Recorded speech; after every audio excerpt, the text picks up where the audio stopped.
젊은 엄마가 아이 하나를 데리고 대기업의 건물 옥상에 있는 이 정원에 앉아 있게 되었습니다. 그러다 보니까 이 정원 옥상에서 누군가 이 옥상을 관리하는 할아버지 한 분이 있었고 자기 아이에게 이런 이야기를 합니다. 서서 훌륭한 사람이 되라. 이런 이야기를 하면서 이제 휴지를 꺼내어서 자기의 불편한 부분을 닦고 그 정원에서 일하는 할아버지 앞에 휴지를 툭 하고 던집니다. 이 할아버지가 그 휴지를 담았습니다. 그리고는 이제 아이에게 뭐라고 한참 이야기한 다음에 아이가 코를 풀게 되니까 아이가 꼽은 그 휴지를 또 그 정원을 관리하는 할아버지 앞으로 툭하니 던졌습니다. 그 할아버지는 아무렇지도 않게 휴지를 또 치우게 되었습니다. 그리고는 그 정원을 관리하는 어른이 이 여러 가지 이 나무를 관리하는 가위를 가지고 손질하려 하는 순간에 이 여인이 세 번째 휴지를 또 그 앞에 툭 하니 던지게 되었습니다. 그러면서 이 엄마가 아이에게 이런 이야기를 합니다. 야, 너 잘 봤지? 어릴 적에 열심히 공부하지 않으면 저 할아버지처럼 미래가 암울해진다. 평생 저렇게 고단하게 비천한 일을 하며 살게 돼. 너 열심히 공부해야 돼. 라고 자기의 아이에게 이야기를 하였습니다. 그 이야기를 듣게 된 그 할아버지가 그곳으로 찾아와서 이렇게 이야기합니다.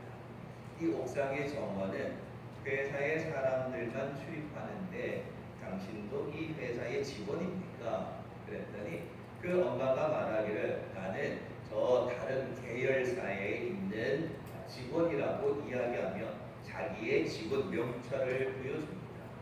그랬더니 할아버지가 전화기 좀 빌려달라고 그래서 전화기를 받아서 전화하려 할 때 그 엄마가 아이에게 이야기합니다. 야, 봐라. 전화 하나도 없단다. 저렇게 전화도 없는 저렇게 귀찮은 삶을 살아가면 아니 된다라고 그 아이에게 이야기를 합니다. 전화가 통화 끝나고 전화기를 넘겨주었더니 잠시 후에 젊은 사람 하나가 옥상 정원으로 올라오는데 이 엄마도 잘 알고 있는 본사의 인사를 담당하는 아주 중요한 사람이 올라옵니다. 그런데 가만 지켜보았더니 그 본사에서 인사를 담당하는 그 사람이 그 정원을 관리하는 노인에게 찾아가서 큰 절로 90도로 꼭 인사를 하는 겁니다. 그런데 그 할아버지가 그 인사를 담당하는 직원에게 저 여인을 해고시켜라 라고 이야기를 하게 됩니다. 그리고는 그 할아버지가 정원을 관리하던 그 할아버지가 나가면서 그 어린 아이의 머리를 쓰다듬으면서 이렇게 이야기합니다. 세상을 살아가면서 가장 중요한 것은 타인을 존중하는 마음이다 라고 머리를 쓰다듬고는 그 정원을 빠져나갑니다. 이 모든 상황이 당황스러웠던 이 엄마가 그 본사 인사를 담당한 사람에게 물었습니다. 아니 저 노인네가 누구길래 당신은 그 앞에 꾹꾹 절하였습니까? 노인이라니 우리 회사 회장님이요. 이 여인은 자신의 회장님의 얼굴을 가까이서 본 적이 없었던 모양. 노인이라니 우리 회사 회장님이야 라는 그 이야기를 듣는 순간 그 여인은 새파랗게 얼굴이 질려버려 그 자리에 주저앉고 말았다는 겁니다. 판단의 기준을 어디에 두는가 하는 겁니다. 어떤 기준을 두느냐에 따라 보는 시각이 달라지고 결과가 달라지기 때문입니다. 2해 전에 경기도 이천에서 물류 창고에서 큰 화재가 일어나 사람의 목숨을 잃어버리는 사고가 있었습니다.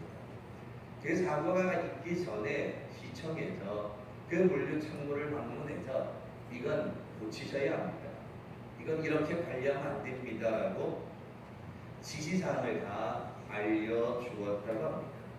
그런데 그 물류 창고에서 예전에도 이렇게 했고 다른 회사도 다 이렇게 관리하고 시공하고 공사하니까 걱정하지 말라라고 이야기를 합니다. 예전에도 그렇게 했고 다른 공장도 그렇게 하고 다른 물류 창고도 다 그렇게 관리하니까 별일 없을 거다라고 판단을 하고 시청에서 지시하는 사항을 하나도 지키지 않았다고 합니다. 별일 없이 별탈 없이 지내왔으니 괜찮을 거다라고 누군가는 판단을 했고 그 판단한 상태로 일을 진행하였더니 그 결과 끔찍한 사고가 되고 말았던 겁니다. 지시사항을 받아들고서 누군가가 판단하고 결정을 내렸다면 올바른 기준을 가지고 결정했으면 일어나지 않을 사고였는데 옛날도 그랬는데 뭐 다 똑같은데 뭐 상관없다라고 아무렇지도 않게 생각한 그 결과 엄청난 사건이 되었다라는 겁니다. 오늘 읽은 말씀도 우리가 잘 알고 있는 아이성 전투에 관한 이야기입니다. 말씀 대잔치 오늘 17일에 해당하는 부분이 여호수아서 7장의 이야기입니다. 이스라엘 백성들이 여리고성을 무너뜨린 이야기는 우리가 잘 알고 있습니다. 이스라엘 백성들 여리고성을 정탐하고 실족하였지만 자신들의 힘으로 물리칠 수 없는 여리고성이라는 걸 누구보다도 잘 알고 있었습니다. 하나님의 도우심으로 하나님의 방법으로 여리고성을 무너뜨립니다. 그저 하루에 한 바퀴를 돌고 마지막 날 7바퀴를 돌고 하나님의 신호에 따라 제사장의 양감나팔을 불게 되었으면 이스라엘 백성들이 큰 소리로 외치기만 하면 그렇게 강하였던 여리고성이 무너질 거다. 하나님이 방법을 다 알려주셨고 하나님이 알려주신 방법대로 이스라엘 백성들은 여호수아를 따라서 여리고성을 돌기만 하였고 그 결과 여리고성이 무너지는 놀라운 기적과 같은 은혜를 경험하게 되었습니다. 이제 두 번째로 아이성을 공격하는 때가 되었습니다. 여호수아는 정탐꾼을 보내었습니다. 정탐꾼들이 돌아와서 보고하는 내용이 3절의 내용입니다. 그들이 여호수아에게 돌아와서 보고하기를 백성들을 다 올라가게 하지 맙시다. 아이성이 작고 사람들이 별로 없으니 한 2,3천 명만 올라가면 능히 아이성을 무너뜨릴 수 있습니다라고 이야기합니다. 정탐꾼들이 그렇게 보고 판단을 한 겁니다. 아이성은 작고 보잘것없으니 적은 숫자이기 때문에 우리의 가진 힘으로 한 2,3천 명만 올라가면 능히 이길 수 있다라고 판단하였고 전쟁에 나가게 됩니다. 하나님이 그렇게 하라고 한 것이 아니라 여리고 성과는 달리 자신들이 본 것으로 자신들의 기준으로 자신들이 판단한 방법으로 아이성을 공격합니다. 여호수아는 그 말을 듣고 4절에 백성 중에 3,000명을 데리고 아이성을 공격하게 됩니다. 그랬더니 4절에 아이성 사람들 앞에서 도망하였다라고 기록하고 56절에는 5절에는 36명이 죽었다라고 기록합니다. 그 결과 5절 마지막에 마음이 녹아 물같이 되었다는 겁니다. 이스라엘 백성들이 아이성 정도는 아무것도 아닐 거다라고 판단했습니다. 정탐꾼들의 판단도 그러했고 그 이야기를 들은 여호수아조차도 그래 3,000명만 가라 그랬더니 36명이 죽게 되었고 그 일로 말미암아 백성들의 마음이 녹아내렸다라고 기록하고 있습니다. 전쟁에서 패하였다라는 사실보다 더 나쁜 결과는 뭐냐면 이스라엘 백성들의 마음이 녹아내렸다는 겁니다. 마음이 녹았다라는 건 두려웠다는 겁니다. 겁을 먹었다는 겁니다. 여리고성을 물리칠 적에는 그런 마음이 없었는데 별도 아니라고 판단했고 아이성 전투에서는 이길 거라고 생각했기 때문에 패하게 되니까 친구들이 죽고 가족이 죽게 되는 그 결과 앞에 그들은 마음이 녹아내렸습니다. 두려웠습니다. 왜 두려웠는가 하면 앞으로 가나안 땅을 점령해야 할 일이 까마득히 남아 있었기 때문입니다. 왜 마음이 녹아내렸을까? 왜 이런 결과가 찾아왔을까? 별것도 아닌 아이성 전투에서 패하게 되고 두려움에 사로잡히게 된 그 이유가 무엇일까? 판단의 기준입니다. 정탐꾼들이 보고하고 여호수아도 판단하기를 2~3천 명만 가면 이길 수 있다라고 판단을 내린 겁니다. 누가 그런 판단을 내렸는가? 백성들이죠. 정탐꾼들이죠. 여호수아였다는 겁니다. 이 부분에 있어서 하나님은 어디 한 군데도 등장하고 있지 않습니다. 코로나 바이러스를 여러 해를 경험하며 가고 있습니다. 또 여러 가지 여름을 지나면서 또 다른 어려움이 다가올지 모른다라고 이야기합니다. 코로나 처음 생겼을 적에 우리는 아무도 이 바이러스의 영향력이 어떤지 몰랐습니다. 이 바이러스가 이렇게 오래 갈 것이며 이렇게 힘들게 할지 몰랐습니다. 그러다 보니까 바이러스에 대처하는 판단 능력이 떨어졌습니다. 중국에서 오는 사람들의 입국을 막아야 하는가, 풀어주어야 하는가, 격리해야 되는가, 말아야 되는가, 백신이 있느냐 없느냐, 이 바이러스 초기에 어느 누구 하나 올바른 판단과 결정을 내리지 못했습니다. 그러다 보니까 자꾸 이야기하기를 전문가의 의견을 들어야 된다, 의사의 이야기를 들어야 된다, 전문가들의 이야기를 따라가자, 그런 판단이 생겨나면서 전문가들 중심으로 판단하게 되었습니다. 어떻게 방역을 지키는가, 어떻게 방역을 해나갈 것인가 계획하게 되면서부터 조금 나아졌습니다. 코로나 처음 생겼을 때에는 아무런 계획도 없었고 방법도 없었고 어떻게 대처해야 할까 판단조차 못했습니다. 그런데 전문가들도 중심으로 해서 좀 판단하기 시작하고 어떻게 될 거다 대처하고 정보를 가지면서 여기까지 오게 되었습니다. 누가 판단하고 누가 결정하느냐에 따라서 방역 지침이 달라지고 상황이 달라지는 겁니다. 그렇듯이 오늘 말씀의 이스라엘 백성들의 모습은 어떠합니까? 아이성 전투에서 누가 무엇을 어떻게 판단하고 결정하고 있습니까? 아이성 전투를 앞두고서 백성들의 기준에 하나님은 어디에도 없었습니다. 자신들이 보고 자신들이 판단하고 자신들의 기준으로 모든 것을 결정하고 전쟁을 치루었습니다. 아주 강한 여리고성이 무너진 것은 자신들의 힘이 아니라 하나님의 도움이었고 하나님의 기준이었고 하나님의 판단이었습니다. 그럴 때에 여리고성은 돌 위에 돌 하나 남지 않고 다 무너졌습니다. 그런데 아이성은 어떻게 되었습니까?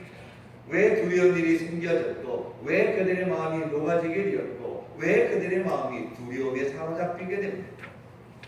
하나님의 뜻이 아니라 자기들의 생각이었기 때문입니다. 그들 스스로 판단하기를 자신들의 기준으로 생각하기를 전부 다 올라갈 것이 아니라 2~3천 명만 올라가도 능히 이길 수 있다. 아이성을 정탐해 보니까 별로 사람들도 없고 사람들도 힘도 없고 싸울 능력도 없고 그저 아무런 힘이 되지 못하니 그저 2~3천 명만 가도 우리의 힘으로 우리의 실력으로 우리의 능력으로 능히 이길 수 있다라고 판단하였습니다. 그 결과는 전쟁에서 패하게 되고 36명이 죽게 되어지고 백성들의 마음이 녹아지게 되었던 겁니다. 아름다운 에덴 동산의 아담과 하와를 생각해 보십시오. 뱀이 와서 하와를 유혹합니다. 하나님은 먹지 말라 명령하였습니다. 그런데 뱀의 유혹을 받은 하와는 스스로 판단을 합니다. 생각해 보니까 먹음직하거든요. 생각해 보니까 탐스럽거든요.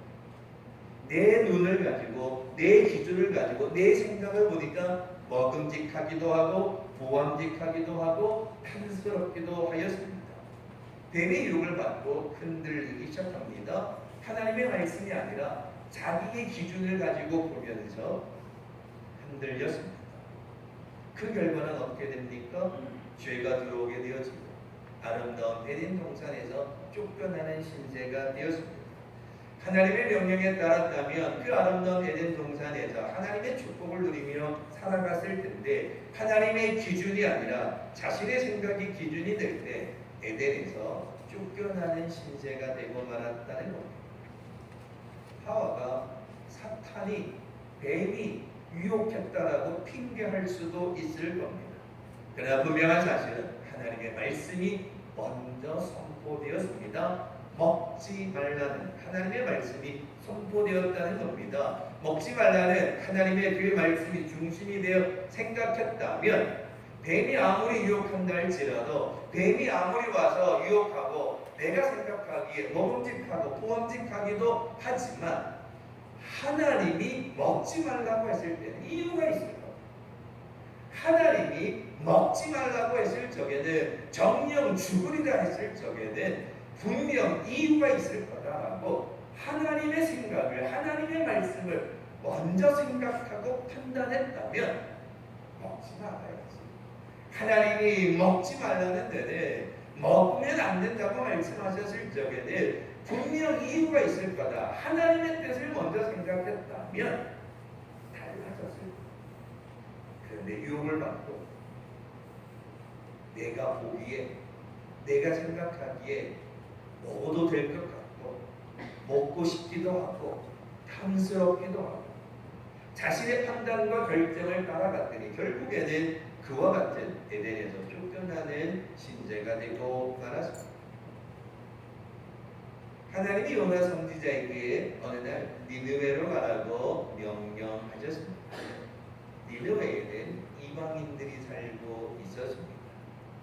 그런데 이방인을 구원하고자 하는 하나님의 계획 아래 니느웨로 가라고 했는데 요나는 그것이 싫었습니다.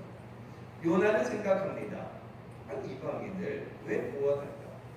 유대인들만 이스라엘 백성들만 구원하면 되게 니느웨 사람들이야 이방인인데 우상을 섬기는 사람들인데 이방인조차 구원할 필요가 뭐가 있는가? 라고 생각하기 시작합니다. 하나님은 이방인들을 구원하기 위해 요나에게 니느웨로 가라고 말하였지만 그는 자신이 스스로 생각합니다. 이방인을 뭐하러 구원하냐?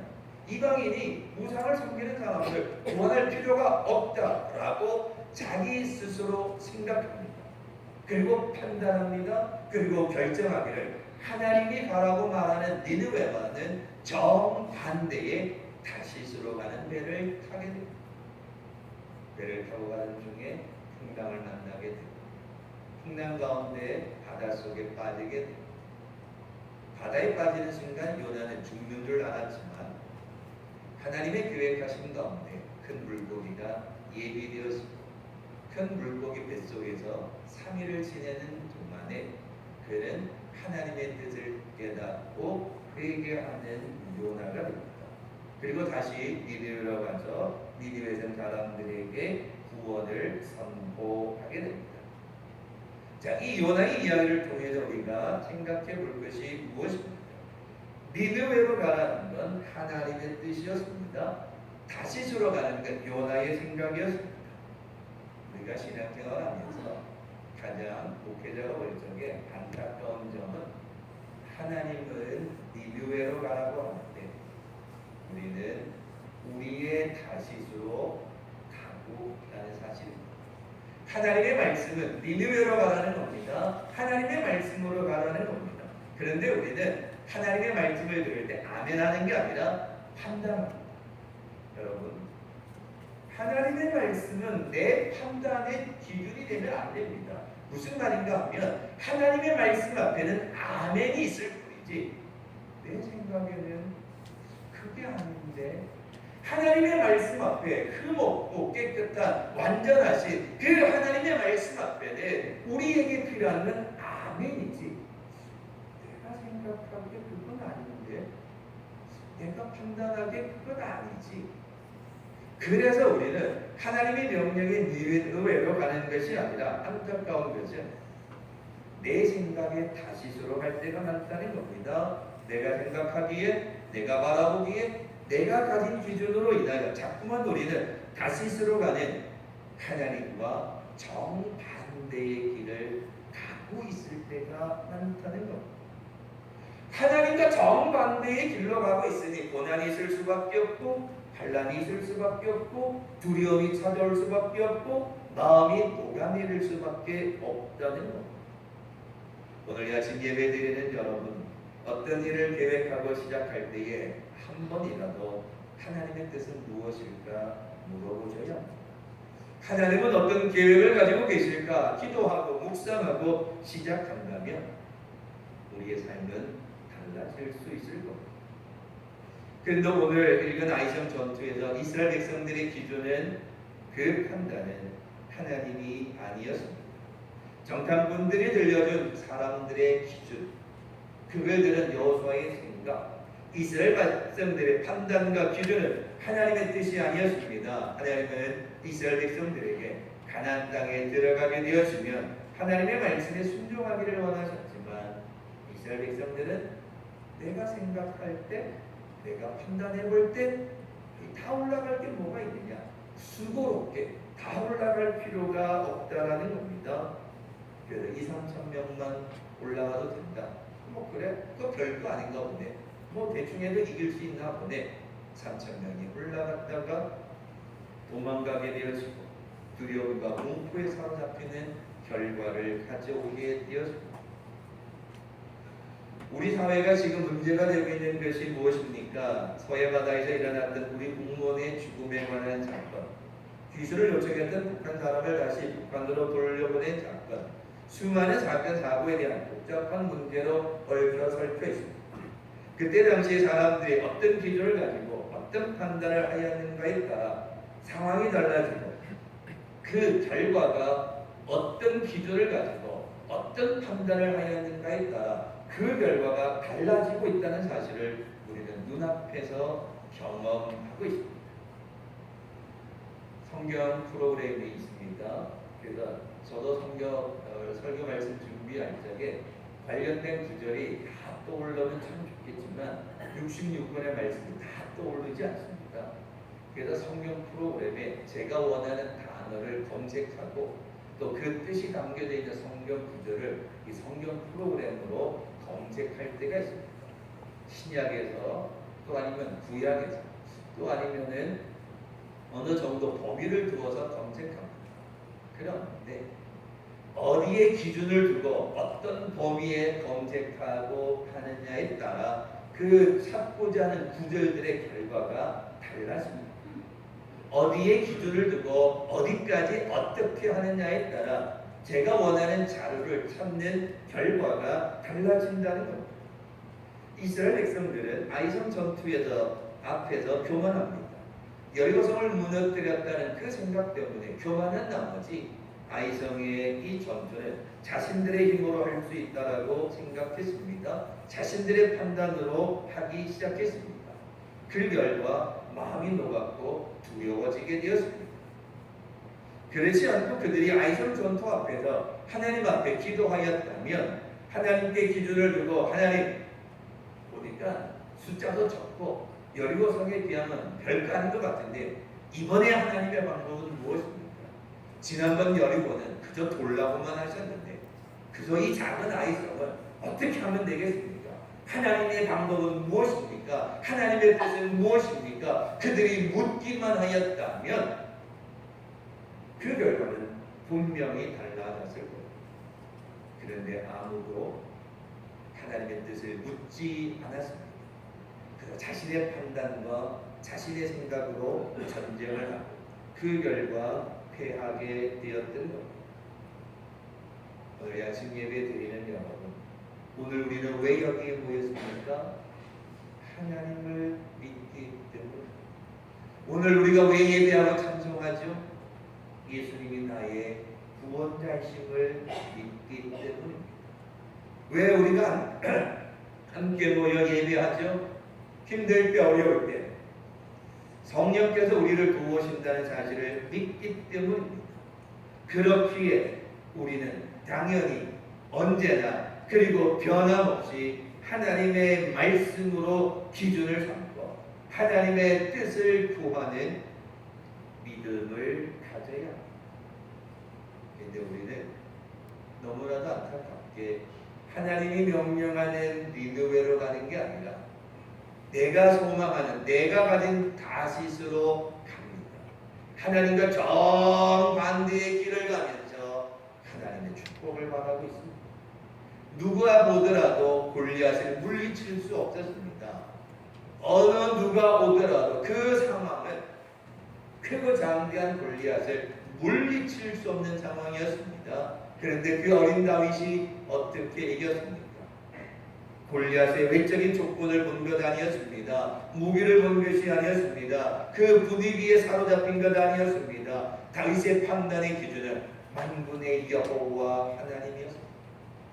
안 된다고 말합니다. 다윗 하나 빼고 모든 이스라엘 백성들이 형들까지도 안 된다. 집에 가서 양이나 쳐라. 양이나 지켜라. 골리앗 이길 수 없다라고 이야기합니다. 그러나 다윗은 나아갑니다. 다윗의 판단의 기준이 무엇입니까? 다윗이 이길 수 있었다고 생각한 것이 무엇입니까? 물맷돌 실력을 믿고 나아간 것 아니었습니다. 만군의 여호와 하나님을 믿었습니다. 그 믿음을 가지고 다윗은 나아갔던 겁니다. 그 결과 이길 수 있었습니다. 코로나 바이러스를 연구하는 사람들, 전문가들은 이렇게 이야기합니다. 이제 2해를 지나가다 보니까 이 바이러스 증세로 인해 어려움을 당하기도 하지만 생각지 못한 변이 바이러스가 많은 감염을 일으키기도 하지만 다행스러운 것은 이 국민들 가운데 면역력이 강한 사람들이 실제로 있더라라는 겁니다. 그래서 바이러스에 감염되기는 했는데 무증상으로 혹은 경미한 증상에 그칠 뿐 치명적인 수준으로 가지 않는 면역이 강한 사람들도 존재하더라는 겁니다. 그러니까 자기는 바이러스에 감염된지도 모르는데 왔다 갔다는 거죠. 그만큼 면역력에 강한 사람들이 있다라는 겁니다.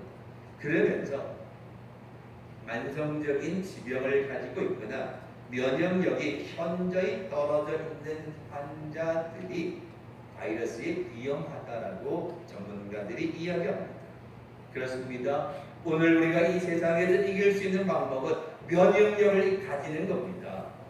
죄악된 세상에 흔들리지 않고 이길 수 있는 면역력을 가져야 되는데 그 면역력은 무엇입니까? 죄의 바이러스를 이길 수 있는 면역력은 이 바이러스, 우리의 두려움을 이길 수 있는 면역력의 힘은 어디에서 옵니까? 오직 하나님밖에 없다는 겁니다. 하나님의 말씀으로 우리가 무장되어져 있으며 말씀 위에서 판단하고 말씀 위에서 생각하고 말씀 안에서 하나님의 뜻을 구하며 죄의 바이러스가 침투하더라도 말씀으로 강화되어 있으니 능히 이길 수 있고 세상의 유혹의 바이러스가 침투할지라도 하나님의 말씀으로 무장되어져 있으니 전신갑주를 입고 있으니 능히 이길 수 있더라라는 겁니다. 그런데 우리가 말씀의 면역력이 떨어지면 하나님의 뜻의 기준이 멀어지게 되어지면 죄가 들어오니까 쉽게 무너지고 유혹이 들어오니까 쉽게 포기해버리고 그래서 우리의 신앙이 늘 환난 가운데 살아가더라라는 하나님이 기준이 되지 않고 판단하였더니 전쟁에서 패하였습니다. 내가 기준이 되어 내 마음대로 교만하면 패하게 되고 그 결과 마음이 녹아내리고 두려움에 사로잡힙니다. 그러나 이걸 반대로 실천하면 됩니다. 하나님이 기준이 되고 하나님의 뜻으로 판단하면 이길 수 있습니다. 무엇인가 시작하려 할 때 최소한 한 번이라도 기도하셔야 합니다. 무엇인가 결단하려 하실 때 몇 번이라도 하나님의 말씀을 묵상하셔야 합니다. 구하고 찾고 두드리라는 그 주님의 명령은 그저 한 귀로 듣고 한 귀로 흘려서는 아니 될 것입니다. 무엇인가 새롭게 시작하려 하는데 무엇인가 준비하려 하는데 하나님의 뜻을 구하지도 하나님의 방법을 찾지도 하나님의 계획하심이 무엇인지도 묻지 않고 시작한다면 그 결과는 무너질 수밖에 없다라는 겁니다. 힘들고 어려운 시대를 살아가는 여러분, 힘들다고 핑계하거나 포기할 것이 아니라 이제 우리는 내 뜻이 아니라 하나님의 뜻으로 내 기준이 아니라 하나님의 말씀으로 살아가야 합니다. 하나님의 말씀이 기준이 되고 하나님의 말씀이 내게 힘이 될 때 나의 믿음의 면역력이 강해집니다. 어떤 것이 침투하려 어떤 것이 나를 넘어뜨리려 할지라도 만군의 여호와의 이름으로 이겨낼 줄 믿습니다. 오늘 같이 예배드리는 여러분, 어떤 위험한 일들이 어떤 유혹이 있다 할지라도 승리할 수 있는 힘은 어디에 있는가? 나의 판단의 기준은 어디에 있는가? 나는 어디에 기준을 두고 판단하고 결정하고 살아갈 것인가? 하나님의 말씀이 되지, 하나님의 능력이 되지, 하나님을 믿는 믿음이 되어서 날마다 승리하며 살아가는 축복의 성도들 되시길 주님의 이름으로 축원합니다.